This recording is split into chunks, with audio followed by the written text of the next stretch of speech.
Concentration!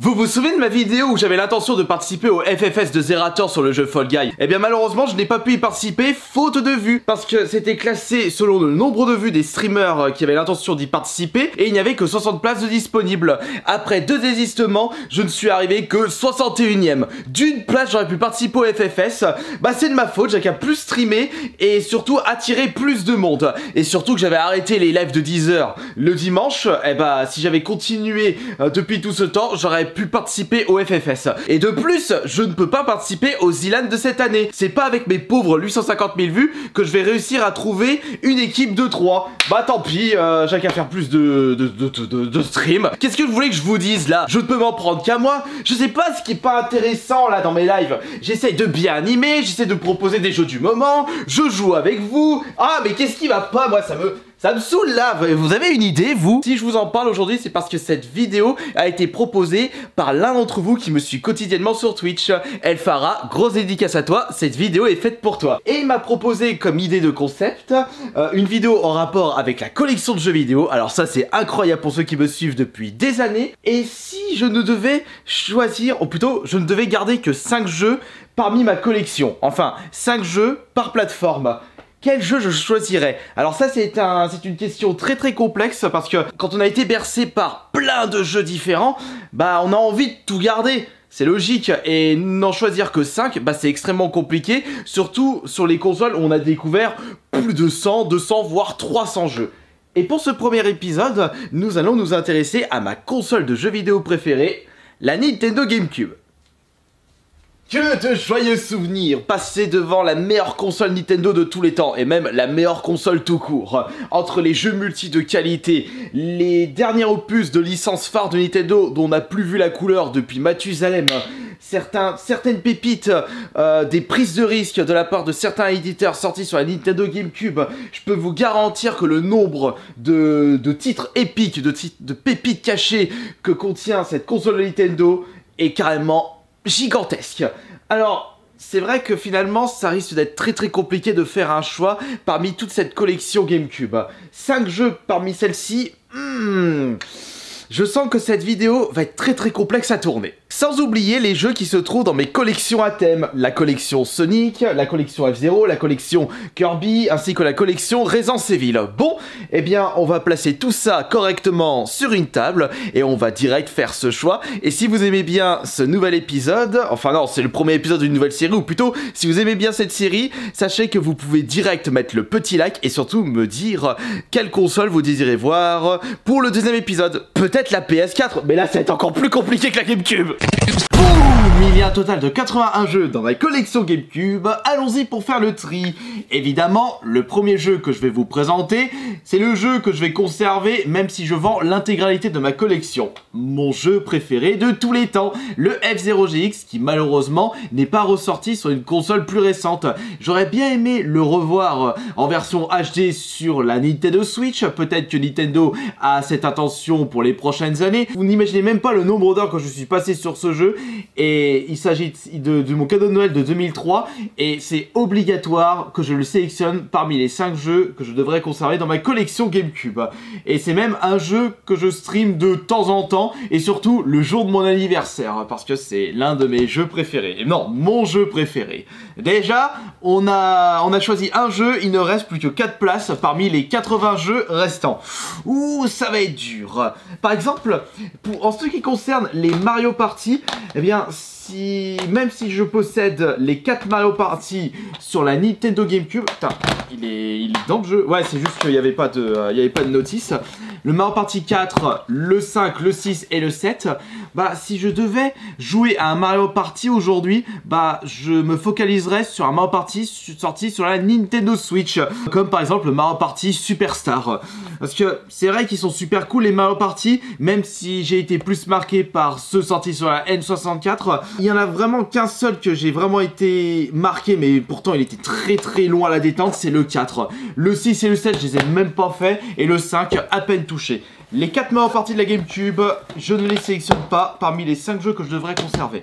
Ensuite, nous allons passer à un jeu qui, d'après beaucoup de personnes, il s'agit d'une pépite exceptionnelle, énormissime, il faut absolument le jouer, c'est le Baton Kaitos. Le problème, j'ai juste vu un gameplay à l'époque, c'était chez un ancien ami, et je l'ai jamais joué, je l'avais acheté, et je l'ai jamais démarré dans ma GameCube. Du coup, je le mets pas dans les jeux à conserver. Même si ce serait pas si illogique que ça, si je devais sélectionner un jeu qui m'a toujours tenté mais que je n'ai jamais fait, parmi les 5 jeux que je devrais conserver pour pouvoir faire une nouvelle découverte. Ensuite, nous allons passer à Resident Evil. Alors c'est bien simple, les Resident Evil, il y en est sorti une grosse paire sur la Nintendo GameCube. Je suis en train de chercher le dernier parmi cette petite collection, enfin petite collection, grande collection. Bon, elle est pas aussi grande que celle de Conqueror parce que lui il a le full set, espèce de cinglé. Surtout quand on voit le prix de Tortue Ninja sur la GameCube, il y a de quoi faire des bons. Mais vous vous foutez de ma gueule, 2500 € le jeu GameCube. Mais c'est 5 fois le prix de la PS5. Arrêtez de nous prendre pour des cons, arrêtez de fumer la moquette. Le voilà, le dernier. Alors c'est bien simple, pour les Resident Evil, je n'ai pas besoin de conserver dans ma collection ceux ressortis sur PS4. C'est-à-dire avec le Origin Collection, le Resident Evil 1 et le Resident Evil 0. Pourtant, ce sont des jeux vraiment exceptionnels et j'avais découvert celui-ci avec la GameCube, le premier remake. Ça, c'était vraiment des super remakes de fous furieux. Et malheureusement, on n'a pas eu cette qualité-là pour Resident Evil 2 et 3. Alors, le problème, c'est que j'ai bien envie de sélectionner ces deux-là parce que selon moi, ce sont les meilleures versions des Resident Evil Retro Gaming. Mais je vais pas prendre les deux, je vais uniquement prendre le deuxième. Celui-ci, c'est le meilleur Resident Evil de tous les temps et la version GameCube est la meilleure version de tous les temps. Par contre, dommage, le 3, c'était de peu. Et concernant le Code Veronica, il est ressorti plus récemment sur les consoles plus récentes. Donc, pas besoin de le sélectionner. Ensuite, nous allons passer à un petit jeu de course qui n'est pas si connu que ça, mais qui a pris un bond énorme en ce qui concerne sa cote. Quand je vous dis jeu de course sur la GameCube, jeu de course multijoueur, vous allez tout de suite me dire « Oh, mais attends, Mario Kart Double Dash, c'est le meilleur jeu de course de cette console !» Oui, c'est vrai, même si je ne le considère pas comme le meilleur Mario Kart, et à l'époque, je l'avais pas si apprécié que ça par rapport au temps passé sur la version N64, mais pour beaucoup de personnes, le fait de pouvoir jouer à deux sur le même véhicule, ça a apporté une petite touche de fraîcheur à ce jeu de course si populaire. Je me demande vraiment si Nintendo vont décider un jour de remettre ce principe par exemple lors d'une DLC. Mais j'en ai foutu quoi de mon Mario Kart Double Dash là? Je suis en train de le chercher depuis tout à l'heure. J'essaie de parler pour éviter que vous vous ennuyiez. Mais il est où? Non, c'est Mario Kart Tennis. Mais je l'ai prêté ou quoi? J'ai dû le prêter à mon petit frère, c'est pas possible. De toute façon, le Mario Kart Double Dash, j'avais pas l'intention de le sélectionner. Et c'est de même pour le Kirby Air Ride. Celui-ci, il se démarque un petit peu de Mario Kart puisqu'il est un petit peu plus accessible, il a un mode vraiment choupi, vraiment original. Après vous avez un mode rétro où c'est vu du dessus, mais ça si tu le fais vite fait, après tu passes à autre chose. Celui-ci malheureusement j'avais quand même préféré jouer à celui-ci par rapport à Mario Kart Double Dash, mais aujourd'hui c'est pas l'envie qui me vient de le remettre dans ma console. Ensuite nous allons passer à Sonic. Alors là par contre je vais peut-être faire un joker pour les Sonic. Vous voulez savoir pourquoi? Parce que parmi tous les Sonic que je possède dans la collection, eh bien, il y en a beaucoup qui sont ressortis sur des consoles plus récentes. Évidemment, je ne vais pas sélectionner les compilations parce que des compilations de Sonic, ils ont sorti je ne sais pas combien, une grosse dégueulure de la part de Sega. Donc pas besoin de garder les compilations sorties sur la GameCube. Et justement, parmi ceux-là, j'ai le Shadow of the Hedgehog qui n'est pas ressorti, mais au vu de l'étron que c'est par rapport à la maniabilité, j'ai pas envie de le garder. Sonic Adventure DX ainsi que Sonic Adventure 2 Battle, ils sont ressortis sur des consoles plus récentes, pas besoin de les garder. Même si j'étais à deux doigts de conserver ceci pour la nostalgie, parce que vous n'imaginez même pas combien de temps je suis passé sur ce Sonic Adventure 2 Battle que je considère comme le meilleur Sonic tout court. Et oui, j'ai une préférence pour les Sonic en 3D plutôt que les Sonic rétro. Et le problème de Sonic Riders, c'est que c'est un bon jeu de course, mais il est assez bancal par rapport à son gameplay et la maniabilité maniabilité. C'est dommage parce que les musiques sont franchement excellentes. Et nous avons également Sonic Heroes qui est fort sympathique. J'ai passé de bons moments dessus, mais pas aussi bien que Sonic Adventure 2 Battle. Alors maintenant nous allons passer à... Oh, alors ça c'est une série auquel j'ai passé énormément de bon temps. C'était un petit peu l'âge d'or des Tony Hawk, des jeux de skate à l'époque de la PS2 GameCube, même si ça a commencé à pointer le bout de son nez durant la... Pourquoi j'ai pas besoin de mettre le Game Boy Player ici moi. Même si ça avait... Ça fait un petit... Attends, je suis en train de voir si je les ai tous. Non, il doit avoir le Tony Hawk Pro Skater 3, puisque je sais que je les ai tous dans ma collection GameCube. Et ce que je veux dire, c'est que ça avait commencé à pointer le bout de son nez à partir de la PS1 avec le Tony Hawk Pro Skater 1 et j'avais passé d'excellents moments dessus, c'était vraiment énorme, exceptionnel, j'ai adoré jouer à ce jeu de skate. Le voilà, le troisième, voilà, j'ai les 5 Tony Hawk de la GameCube, je me demande s'il m'en manque un, mais tant pis, et parmi ces 5, je vais quand même en garder un. Dans ma sélection de 5 jeux GameCube, je vais conserver le meilleur, celui qui m'a le plus charmé. Donc ce n'est pas le American Western, de toute façon celui-ci il est ressorti sur la 360. Ce n'est pas le 4 ni le 3 parce que je les trouve un petit peu trop classiques.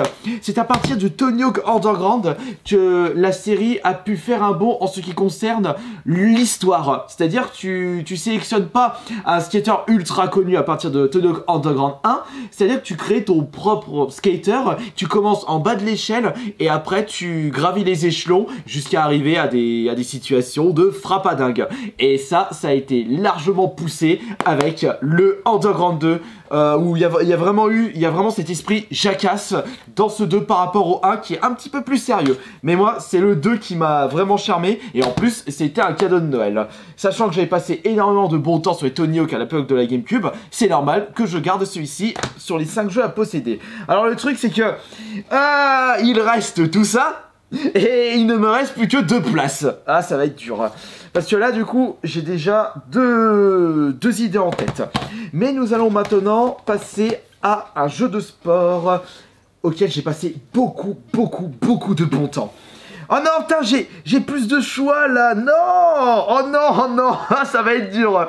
Ah oui, alors là, ça va être choisir les 5 jeux va être plus compliqué que prévu. Alors, pour en venir au jeu de sport, il y a les Tiger Woods. Je vais redire Tony Hawk. Et il s'agit de jeux de golf auxquels j'ai passé beaucoup de bons moments, des excellents moments.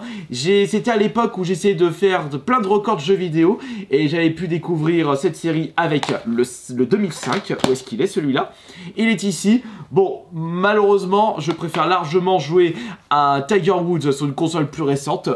Donc je ne l'aimais pas dans les 5 jeux à conserver.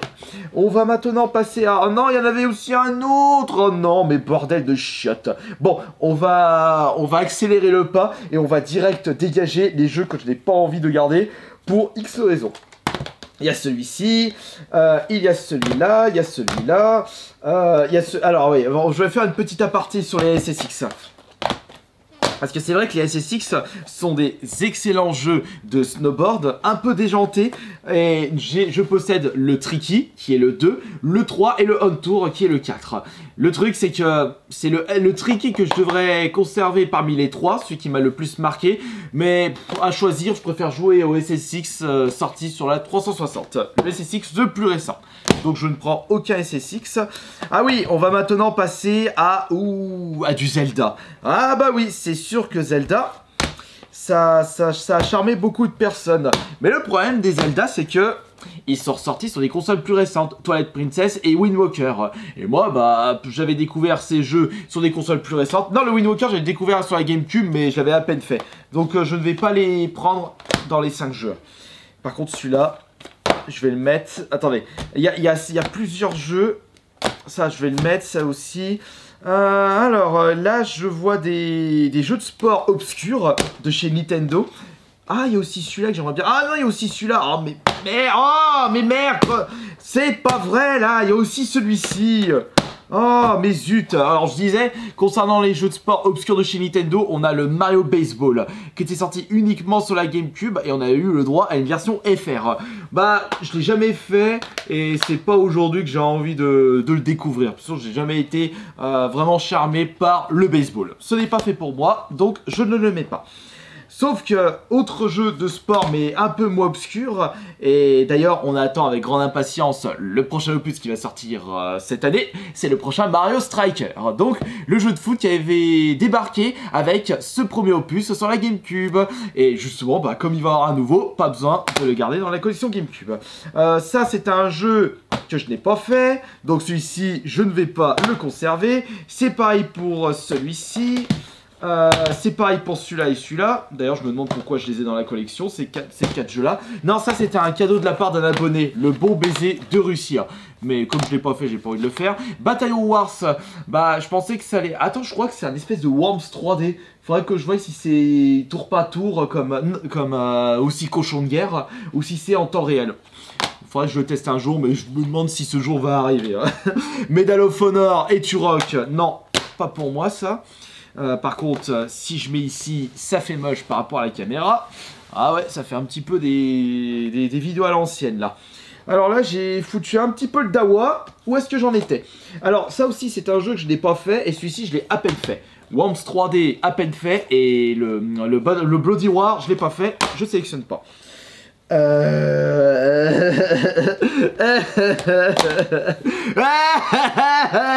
Qu'est-ce que vous voulez que je fasse là? C'est pas possible. Mais c'est pas croyable. Ah bah tiens, là il est Donkey Kong. On va passer maintenant au Donkey Kong. Parce qu'ils étaient partis dans un délire avec les bongos. Le truc, c'est que ça allait bien 5 minutes, mais en termes de jeu de rythme, je préfère largement passer mon temps sur les Guitar Hero et les Rock Band. J'en possède 4, dont un version américaine et version européenne. Donc Donkey Konga 2, version européenne, et là on a la version américaine. Petite anecdote, je l'avais acheté la version américaine parce qu'il y avait des jeux, enfin des musiques différentes par rapport à la version européenne. Enfin, pas la totalité de la tracklist, mais je l'avais acheté pour faire des records de jeux vidéo à l'époque. Et là on a le Donkey Konga 1. Et ici, c'est le Jungle Beat, donc un jeu d'aventure que vous pouvez utiliser soit la manette, soit le bongo. C'était sympathique, mais de mon côté, la sauce n'a pas pris. Vous savez quels sont ces jeux? Là, les 5 jeux qui se trouvent ici sont des jeux où je suis... où j'ai envie de conserver, mais là, je dépasse les 5. Regardez, on va maintenant passer à Beautiful Joe 2. Le Beautiful Joe que j'avais pu faire, c'était le 1. Très bon jeu, mais j'ai à peine fait, je suis pas aussi fan que mon frère jumeau. Et le 2, je l'avais pas fait à l'époque. Ensuite, Puyo Puyo, bah là, autant jouer à Puyo Puyo VS Tetris. Pas besoin de garder la version GameCube. Concernant les autres Mario, on a Mario Golf, on a Mario Tennis. On a évidemment le Super Mario Sunshine. Donc Mario Sunshine il est cool mais il n'est pas aussi marquant que le Mario 64. Ensuite pour Mario Tennis et Mario Golf, autant jouer à des versions plus récentes sorties sur la Nintendo Switch. En parlant de ça, il faudrait bien que je découvre un petit peu le Mario Ace, le tennis, parce que j'ai toujours pas fait. Parlant de Metroid, on attend toujours le 4. On a toujours pas vu de gameplay sur ce jeu, ils prennent bien leur temps Nintendo.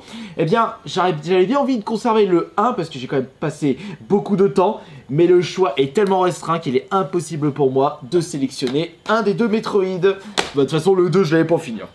Qu'est-ce que nous avons pour continuer? Ah oui, on a les Star Fox aussi. Oh, les Star Fox. Ah, c'était des bons jeux, ça, les Star Fox. Il y en avait 2 qui étaient sortis sur la GameCube. Donc, on a le Star Fox Assault que je préfère par rapport au Star Fox Adventure qui est un Zelda-like avec 2-3 phases de shoot quand vous changez de planète, alors que celui-ci c'est vraiment un Star Fox à l'ancienne avec d'autres éléments de gameplay où vous êtes à pattes carrément, et à pattes dans le bon sens du terme, parce que vous contrôlez des animaux anthropomorphiques. Et ensuite j'ai aussi une autre série où j'ai passé beaucoup de temps, mais ils ont sorti des remakes avec les mêmes niveaux que ceux sortis sur la GameCube, donc les Super Monkey Ball 1 et 2. Pas besoin de les conserver. Il y a une série franchement excellentissime, c'est les Time Splitter. Malheureusement, faute de place, je ne peux pas le sélectionner. Il y a aussi un Smash Bros like à la sauce Beautiful Joe, c'est le Red Hot Rumble. J'avais pu le faire vite fait, il était sympathique, mais j'en ai oublié presque la totalité du jeu. Là par contre ça va être compliqué, parce que là je suis devant des Star Wars. Et les Star Wars, j'en possède 2.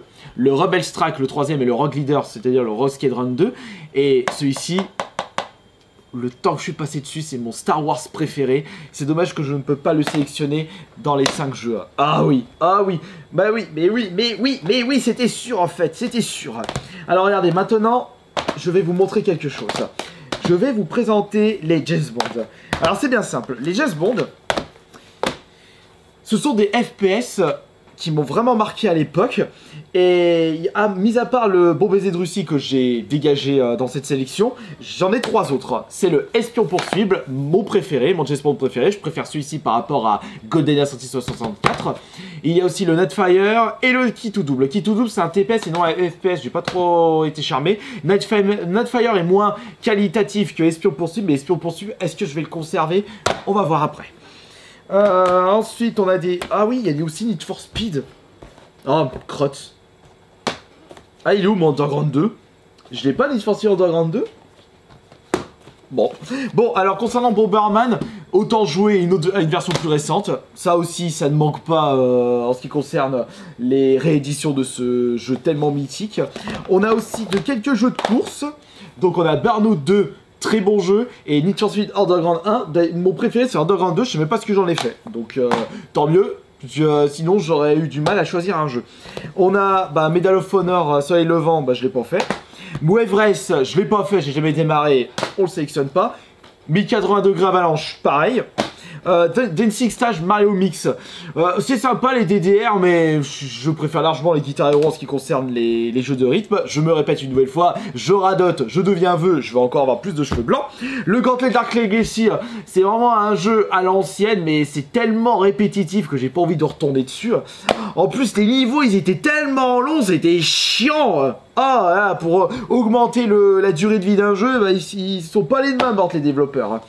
Ça, c'est un bon survival horror, Eternal Darkness. Bon, je vais pas le prendre parce qu'il m'a pas autant charmé qu'un Silent Hill et Resident Evil. Soul Calibur 2. Ah, j'aimerais bien prendre ce jeu en jeu de combat, mais il y en a un autre qui le dépasse. Là, on a Killer 7. Très bon Killer 7, très bon, mais je ne peux pas. Dark Alliance, je l'avais terminé une fois avec mon frère jumeau, on l'a fait à 2, c'était vraiment cool.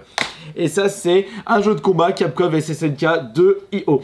Le truc, c'est que autant jouer à un Street Fighter plus récent ou une compilation sortie sur une console plus récente.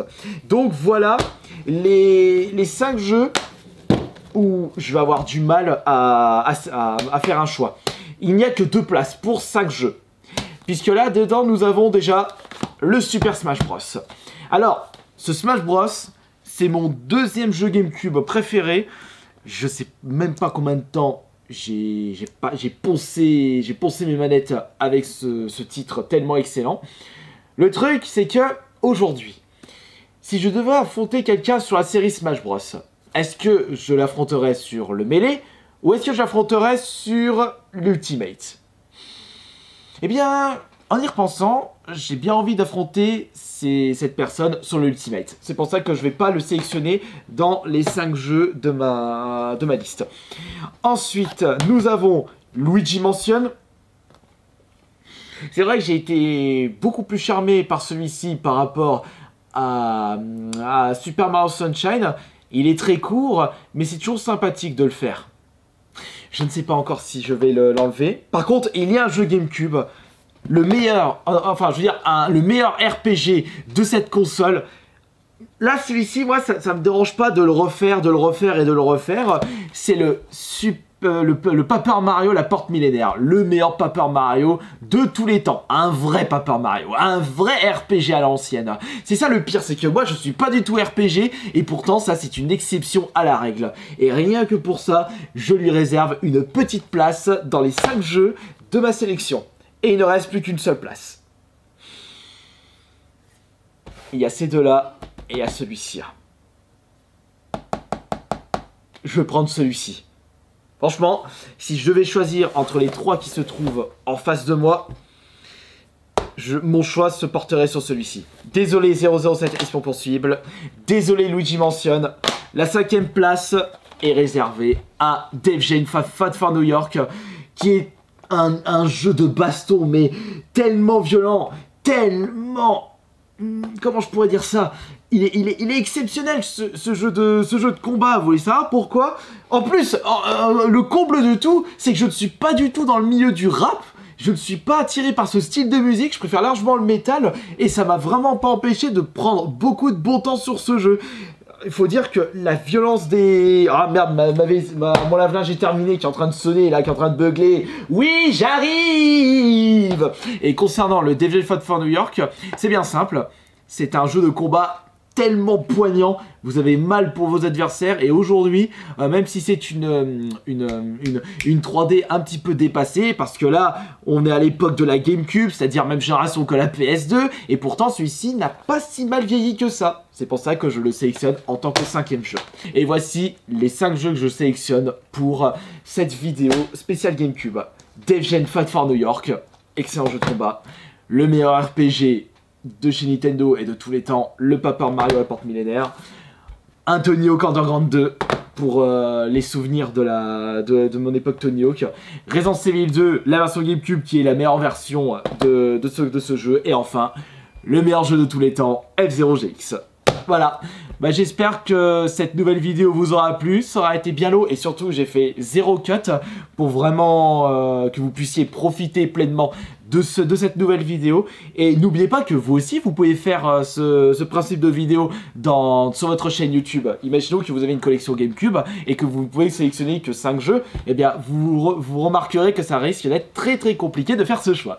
Allez, gros bisous tout le monde, on se retrouve plus tard pour la prochaine vidéo. C'était Astarion Le Bon.